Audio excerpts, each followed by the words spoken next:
Personally, I think the one key differentiator, one key most significant thing that a marketer can do to improve the overall quality of their campaigns comes down to thinking and planning. It really does.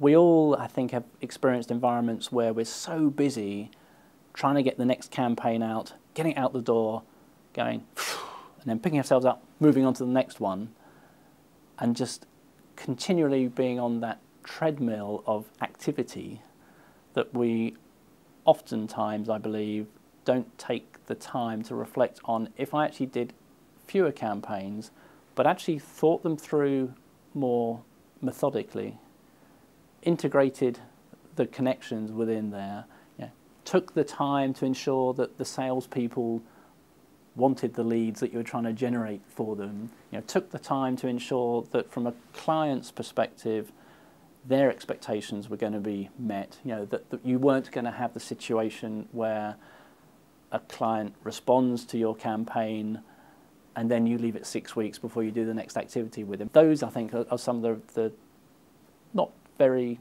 not rocket science things that we could do that just make the biggest of differences. I think the key thing is to understand how you make your message compelling. Too many marketing activities I've seen have been interesting but haven't driven me to a so what and what must I do now.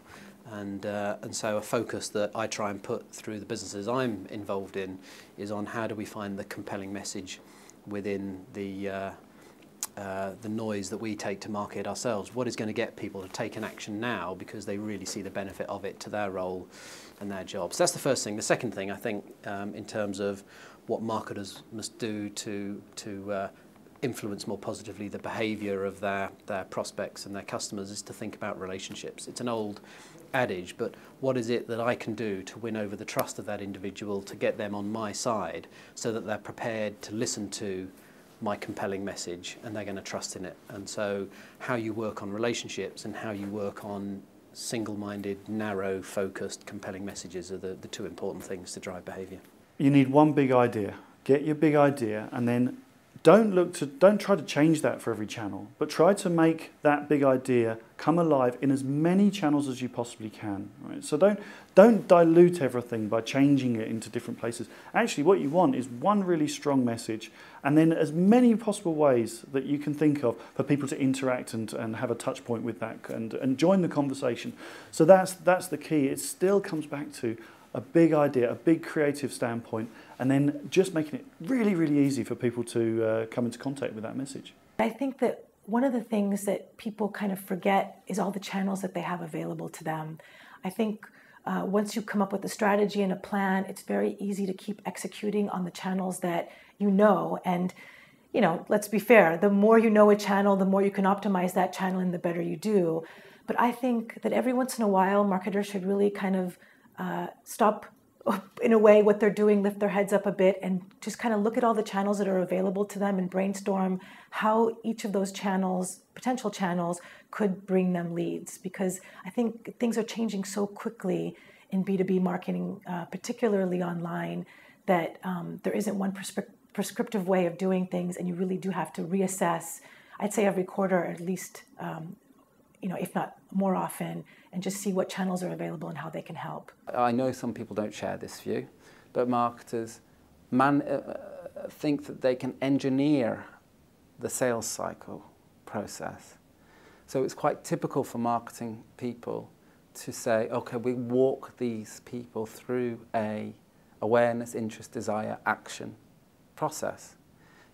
A consequential kind of series of events and activities will lead to this. So you've got if we approach 10,000 people here, we will get 6 leads out the back of it. And you lead with that kind of engineering mentality. I think that can be a mistake, because it doesn't take account of the sort of the irregularities in the buying process, that people don't buy. They've had 3 emails, therefore they're going to buy. They've had an email event, therefore they're in a position, and therefore they've turned into a lead. It just doesn't. Life doesn't work like that. People don't work like that. So I think that is probably another fault that kind of some marketers suffer from. For me, in the next 12, 18 months, 2 years, technology marketing needs to become very specific. You need to be targeting groups of 50, groups of 30, groups of 10, and honing messages to that. And that requires not a segmentation strategy, but that requires a fundamentally different approach to how you do marketing, because your deliverables need to be much more flexible, your communication style needs to be different. But it's what will make the difference between those that succeed and those that don't, I believe. Going forward, I think for companies of any size to be successful, account-based marketing is where it's going to be at.